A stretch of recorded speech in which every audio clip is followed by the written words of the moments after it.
I shared a poll with members from the channel requesting what video they wanted me to do next, and 43% have voted for a video highlighting some of the best comments from the viewers. I also received another comment from a subscriber highlighting how sharing viewers' comments is brilliant. So in this video, I'm going to be highlighting a comment from a subscriber or a viewer of this channel. There is a lot that I'm going to be covering, so who knows, you might learn something new.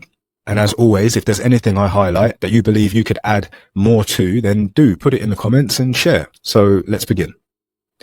So the first comment I received was from Mojo Baby B3B. First of all, I'm a subscriber, love your videos. Secondly, I have a question. I've been playing the game for about 3 weeks now. I got my hero up to 28 and most of my captains somewhere between level 20 and 40.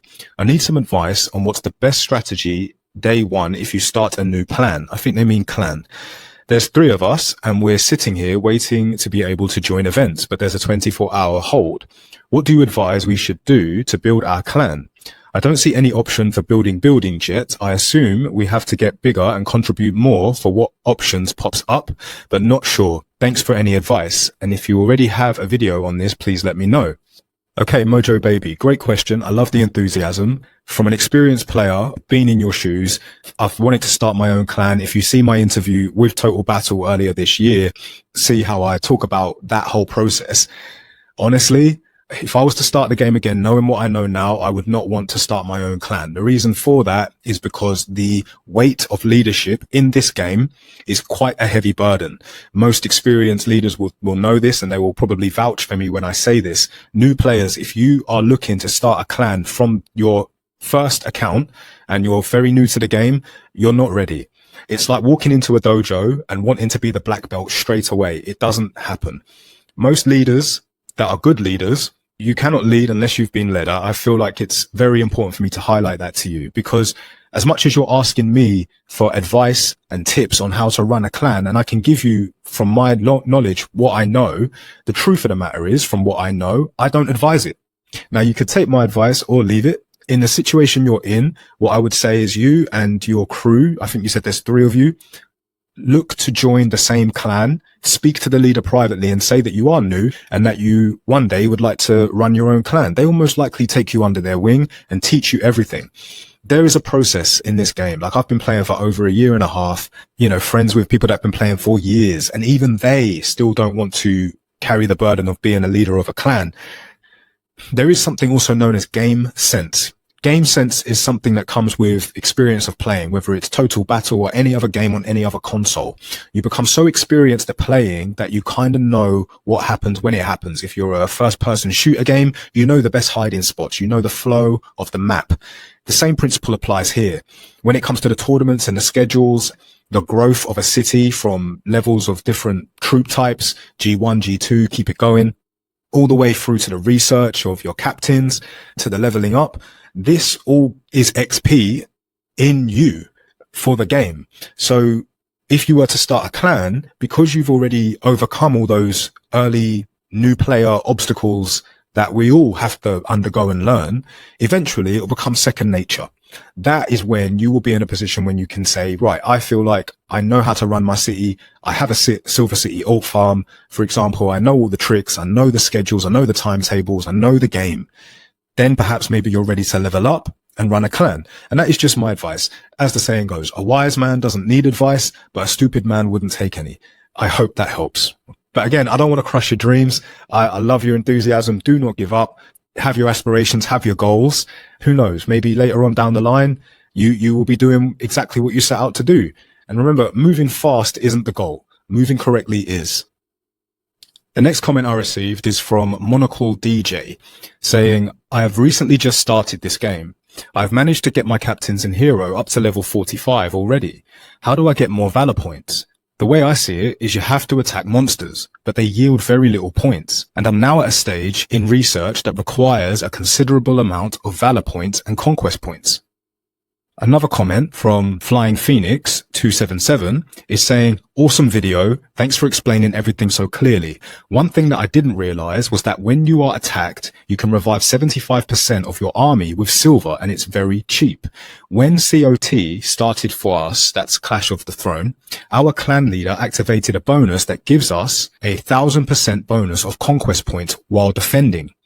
I was extremely scared when there was a 150 million player attacking me, but after he did, I found this information out about reviving your army with silver and actually gained a lot of conquest points from it. If you do attack, you will have to revive your army with gold or sacred potions during COT. At least once, maybe even twice, attack a player of much higher might with more troops and kill your army. I got a lot of conquest points from this. Just make sure you have enough gold/sacred potions to revive your army. You get more conquest points from attacking a strong player and losing than attacking smaller players and winning. Excellent comments there from Monocle DJ and Rising Phoenix. So when it comes to Valor points and conquest points, there are specific tournaments that will definitely yield you a lot more than if you were just to attack regular monsters on the map. What Phoenix referenced was Clash of the Throne, which is COT. Clash of the Throne is a very good opportunity for players to attack other players and gain conquest points. For most experienced players, they also know that you can get a lot of Valor points from doing the Ragnarok tournament, so definitely check that out too. The comment from Rising Phoenix there is absolutely awesome because it highlights how Clash of the Throne and attacking other players, as much as we all like to get along and we're all trying to grow and develop just for our own personal development and enjoy the game in that sense, when you do attack another player, you can gain a lot of conquest points. So most clan leaders do organize what is known as CP runs with other clans. What you can do is set up a city so that in regards to that defense bonus, yes, if you allow high might players to attack your city and you hoard a lot of other players and their troops and their armies in your city, it will get attacked and you will gain so much conquest points.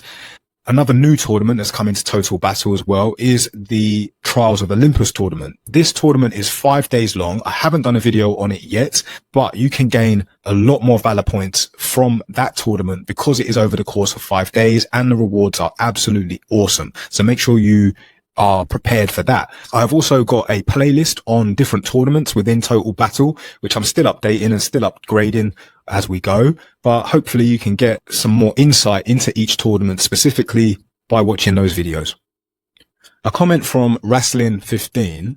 Hey, new subscriber, I have a question with regards to crafting items. Should you wait until you get high level crafts or should you craft equipment as soon as possible or save the equipment for future use?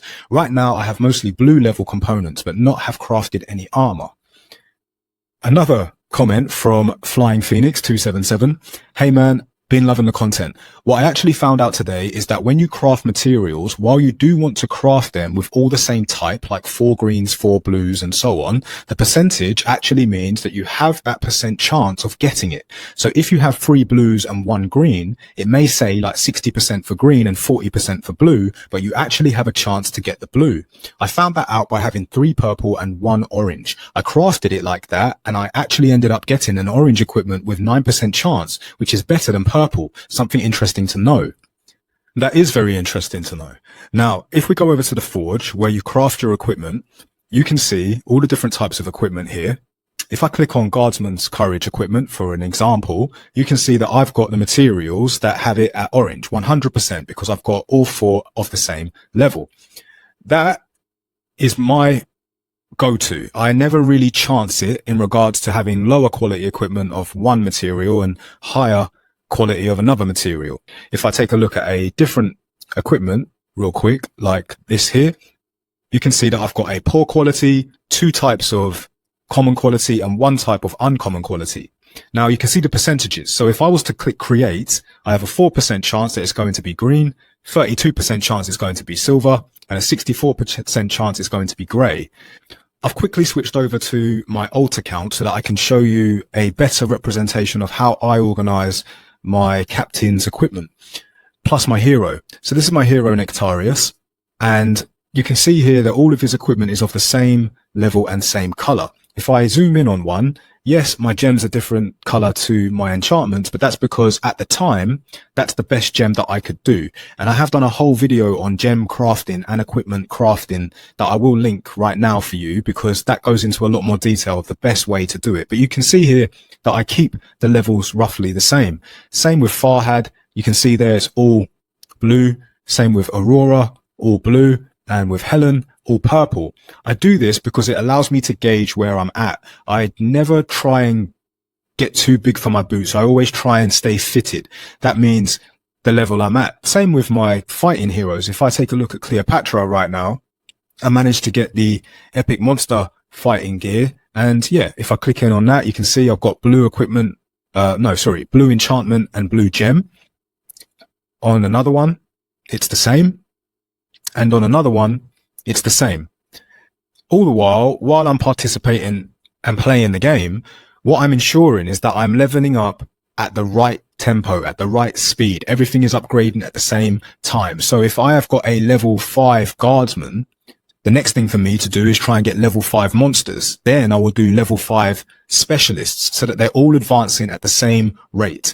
So my advice to you as a new player, invest in equipment 100%, but at the level you're at, and be okay with that. We all start somewhere and we all trial and test different things. I highly recommend watching the gem crafting video, but I wouldn't wait, because you're supposed to level up as you go. So if you're a new player and you've got blue equipment, use it. Use it to help you get to the next level up, rather than holding back, struggling to try and get to the next level up. Use what you have when it's available is what I'm saying, but just gauge your growth. Another comment I've received is from Vandetav1232, and they're saying, I just wanted to say a huge thank you for everything you do for the Total Battle community. Your videos have helped me tremendously, not just with strategies, tips and game knowledge, but also with the confidence to grow and improve in the game. Your dedication really stands out. You take the time to explain things clearly, stay up to date with the latest game changes, and you always reply to comments and questions with patience and kindness. That kind of support means a lot, especially in a game as deep and competitive as Total Battle. Because of your content, I'm playing smarter, progressing faster, and actually enjoying the game more. You're not just a YouTuber, you're a real leader in the Total Battle community. Keep up the awesome work. Your effort makes a real difference, and I'm grateful to be one of the many players you've helped along the way. Vendetav, thank you so much for that comment. Honestly, that means a lot, because for someone who sets out to achieve a goal, like helping people on YouTube, for example, and establishing a decent channel, some of this feedback is very, very important to an individual. I also receive other comments of the complete opposite nature. I even had one try and tell me you shouldn't be giving advice until you're a G6. Really? Why? Why am I highlighting this comment? This is for you. If you're watching this and you have a goal in mind, or you want to do something with your life, you have got to be prepared to face the criticisms. You've got to. Embarrassment is the price of entry, is the cost of entry. Back to what I referenced before of the dojo metaphor. When you step into that dojo and you want to become a black belt, everybody starts at white belt. You are going to go in there and you're not going to know what you're going to do, but you are going to be experienced as time goes on and as your levels increase. So when you're ready, and let's say that you get to like the different levels in the dojo of whatever karate or Brazilian jiu-jitsu, but let's say you get mid-level, purple belt or red belt, whatever it is. If you're midway and a new player walks in, you can give them advice. You've got so far, right? So from whatever level I'm at and the advice I'm giving, I'm glad that it still helps in case you're in a position where you're wanting to do something and you don't feel like you're ready. If you are and you've got experience in it, trust me, there is someone somewhere that's where you've been before and you can still offer them advice. So don't listen to all of the crap, highlight the good like I just did now, and yeah, continue on your journey. The next comment I received is from Brianne Wright 8112 saying, hey, would be great if your beginner guide talked about heroes and captains, because that's the thing I don't understand about and no one's making videos about them. Okay, that is a fair comment that there isn't enough content out there talking about heroes and captains. However, I have made a video about pros and cons of every single hero, so I'll link it for you right now. But in regards to captains, let's talk about them. I've made a list of the 11 most important captains that a new player should look at investing in or focusing their energy on getting first. And I've split them into two sections. So there is 8 that I highly recommend prioritize the most. And there are 3 what I can only describe as supplement captains. The rest, leave that for a later date. Right now, as a new player, I would focus on these ones specifically. First one being A-Day. She is your go-to from the jump. She's going to be your number one fighting captain because she's going to teach you all about guardsmen. And as she grows and progresses, you will probably invest in equipment that enhances her features. What she will then do is enable you to unlock Carter. Most important for crypt exploration. As he levels up, score, stars, and his features will also level up. So you keep investing in him because crypt hunting is something that you will do regularly in this game. Alongside Carter, you also want to invest in Straw. Straw is so important for a new player because he is going to do a lot of resource gathering. He is the fastest captain to gather resources on the map, and he also increases army carrying capacity, which is huge because if you're trying to get as much resources as possible from one mine, let's say the mine's 1 million, you want to make sure that he can take enough troops to get the 1 million. The next one is Aurora. This girl here is going to help construction speed. As you level up your city, you're going to want Aurora active, and you're going to want to have her equipped with equipment that increases construction speed and enchantment that increases construction speed. Alongside Aurora, you also want Farhad, but instead of construction speed, it's research speed. Again, equipment, make sure that it is increasing technology for research speed, and the enchantment the same for research speed. The next one is Helen. Helen increases food production and troop training speed. The only way to get Helen is to participate in the Triumphal Challenge and get the Golden Pass. What that also will do is unlock within your clan the Union of Triumph. This is where you need to focus to get Helen. The Union of Triumph will open up this here, union tokens in clan. So the more members of your clan that are participating, the more chances you have of unlocking these rewards here. And when you go to the shop, what you'll find are the fragments needed to get Helen. And there are 14 available, which is more than enough to get her unlocked. You need to get coins, 200 a pop, get those, get Helen, you've got her then. Eventually, once you've done enough and you've leveled up enough, the next one that you want to get is Cleo. Now, I don't want to say it because I feel like I'm dashing an old girlfriend and getting a new girlfriend, but that's the only way I can look at it. Like, you never downgrade, you upgrade. Cleopatra is better than A-Day, especially when moving forward. This girl here grants strength to the entire army. So as soon as you can get Cleo, make sure you get Cleo. And the way to get fragments for Cleo is in the Triumphal Challenge. Go to the shop, you'll see that there are fragments there for Cleo. So yeah, you definitely need to get the coins, save them up, get to the level 150 and get your fragments for Cleo. You can also get fragments for Cleo in the summoning circle. So don't think that's the only way to get them. No, you can get fragments in summoning circle.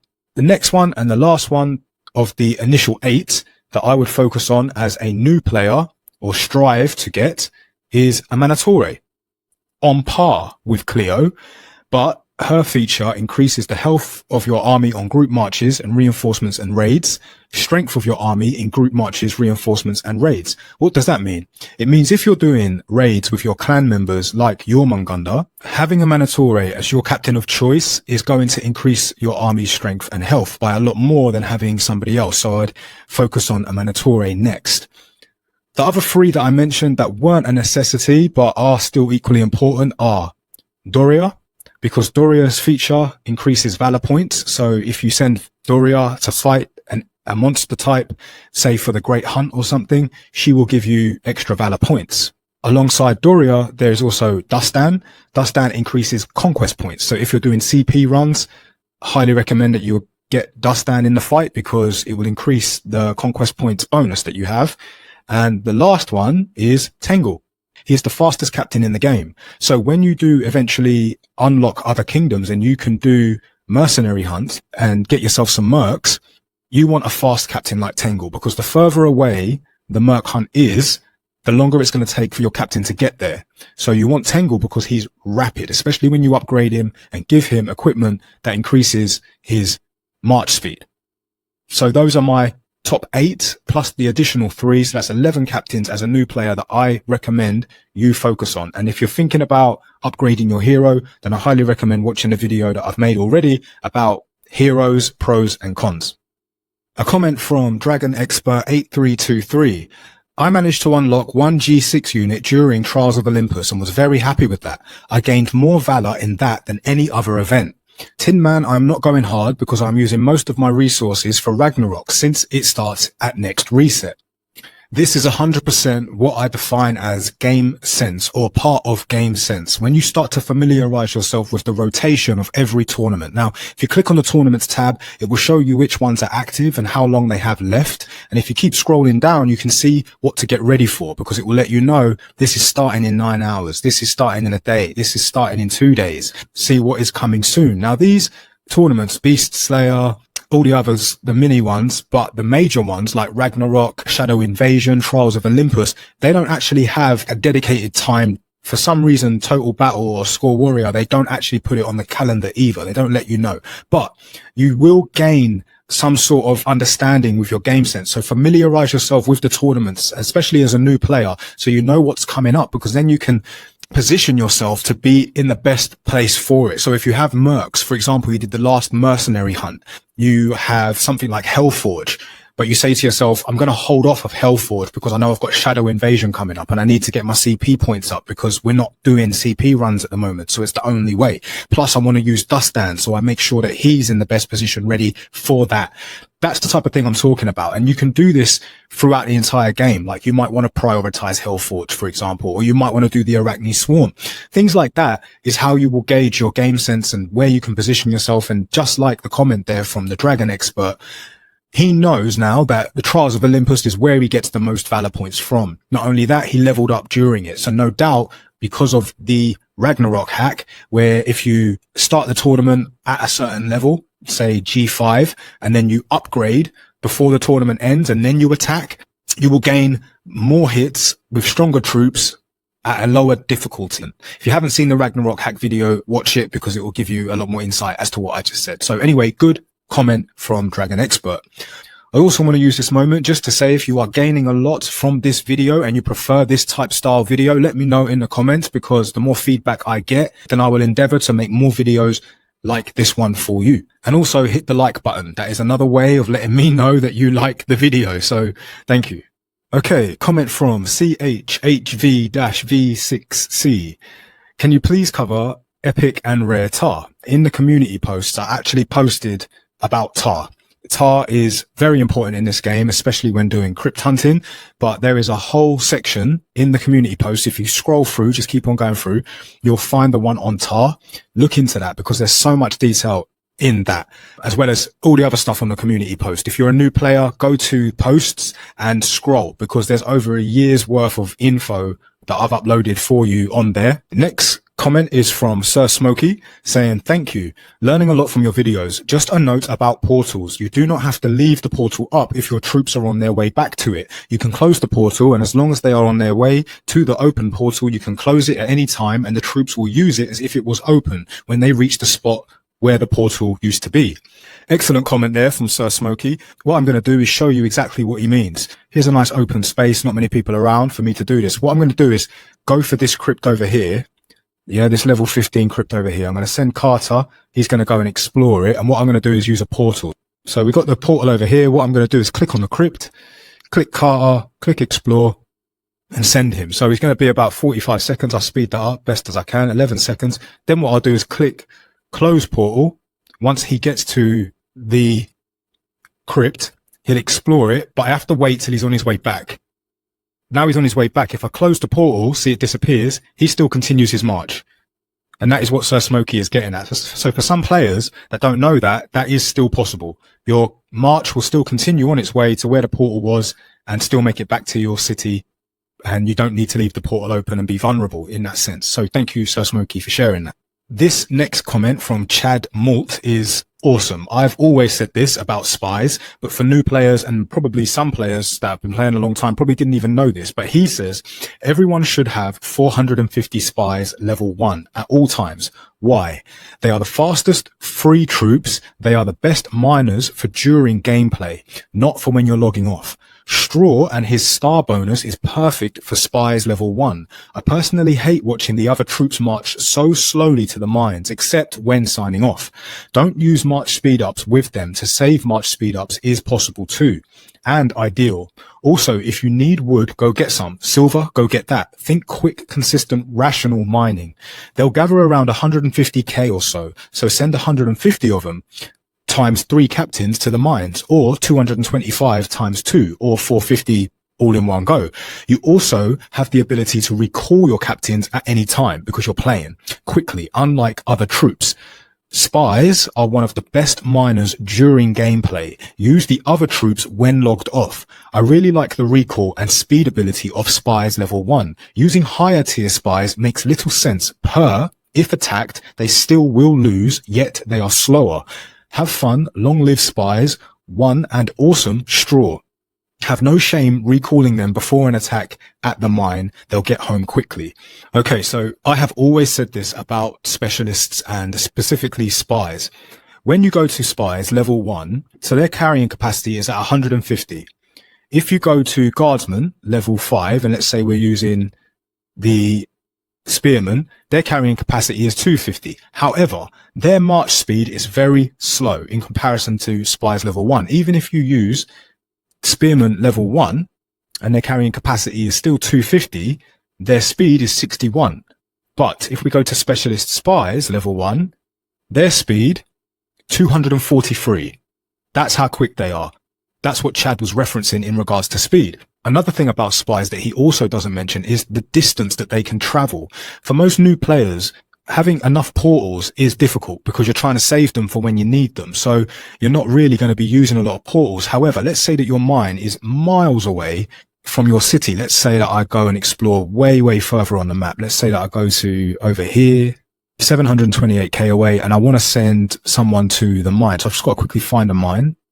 Okay, I'm going to mine this level 7 mine here because I know no one's going to mine it. You want to make sure that you have Straw as well. I've already highlighted why you want Straw, because he obviously has a higher army carrying capacity, which increases the Spies and his resource gathering speed on the map as well as all the equipment and the mithril pickaxe artifact. Make sure you have that because it increases army carrying capacity, resource gathering speed, all of the bonuses, rare tear tear. Right, now if I click on this mine here, click capture, I want to use Straw, and let's say I'm going to use Guardsmen. Let's say I say send 1,000, start march. It says march time exceeded, right? Because they can't make it. However, if I click on it now, get Straw, and I've just got myself some spies real quick, get 100 spies, start march, they'll make it. Check that out. Speed up. 42 minutes, speed them up. How long are they going to take? 1 minute. That's how fast they are. And not only that, how far they can go. So if you're a new player and you're fighting for dragon mounts currently because you're not getting enough gold, understand that if it's too far away and you don't want to use a portal because the portal's vulnerable and you've got your shield of peace up, send spies. Spies are epic in regards to this. Like, they can go everywhere, and Straw will make the distance, they will make the distance, and they'll get to the mine. It just goes to show how awesome they really are. And they are cheap as well. Now, for a lot of players, they didn't know that about Spies. As you can see, the proof's in the pudding. I've known it for quite some time. I have shared it in the past, but obviously now got a lot more players tuned into the channel. Guys, use the Spies. They're cheaper, they're faster. They might not be as defensive, they cannot fight as well, but they'll get the job done nonetheless. Okay, second from last comment then, going to wrap it up soon, from DJ Malibu MW. Can you explain what army modernization is all about? Yep, sure I can. When you're playing, when you are doing your research, when you click on the academy, what you have here is the unlock tab. What this does is enables you to get the next level of whatever it is you want to unlock. So if it's guardsman, you click on the guardsman tab. It will take you to guardsman level 1, then guardsman level 2, guardsman level 3, level 4, and keep it going, keep it going. Same principle applies for your specialists, your engineers, your monsters, archaeology, blacksmithing, all of that good stuff. But what you have here is the boost tab. In the boost tab, what you can then level up or give a boost to is your army, your economy, your monsters, and logistics, tongue twister, and logistics. So when you think about army modernization, what's its purpose? The reason for this research is so that if you have guardsmen or monsters, you can increase their strength. You can increase their health above base level by doing the research in army modernization. But it does cost conquest points, which are a lot more difficult to get in this game than valor points. Conquest points are harder to get. However, when you get them and you apply them to the army modernization research, they give the boost to your entire army, which is honestly game changing, especially if you're up against a player who isn't investing in their army modernization. But also when you're up against epic monsters, it gives you extra hit points. It makes them stronger. That's what army modernization is. That's why it's there. In answer to your question, DJ Malibu, there you go. And finally, a comment from John KPC2ZX. Looks like fun, doesn't it? Shooting barrels and bosses. He's referencing the mini game. Well, the actual game only involves a tiny amount of this. Then it turns into swords and sorcery and spreadsheets. Oh, and especially spending actual real world money. Total battle or total chore. Okay, look, this isn't just to John. This is to anybody that feels the same kind of way. This is a big boys game. It is an adult game. This isn't button bashing, tic-tac-toe, none of that. Okay, this is a real mature audience game. Therefore, when it involves a little bit more energy and a little bit more mindset, a little bit more understanding to level up and grasp, yeah, that's what it is. It's a big boy game to put the big boy pants on. No game now that operates at this level is free. You can look wherever you want. It is not free, but this is ad free, which is a very, very big bonus in my opinion. Now, let's address the elephant in the room. Is it pay to win? Forget pay to win. It's pay to invest in your account. If, like anything in life, you want a little bit more, okay, you pay. It is what it is. Whether it's a cup of coffee with a little bit extra, like a shot of vanilla or a shot of caramel, you're going to pay extra for it. Or oat milk, you're going to pay extra for it. This is no different. The way that it works is that we enjoy it. We love it and we're happy to put our money where we see the value. Now, for a lot of players, they don't pay. They like to pay for free. That's fine. Play for free. No one's forcing you to pay. Big boy game, put on your big boy pants and enjoy it. Right. Well, that's the end of this video. Big shout out to all of the comments from the subscribers here on the YouTube channel. Big ups to all of my Total Battle players that actually understand the real world and enjoy this game just as much as I do. And as always, I look forward to seeing you on the next one.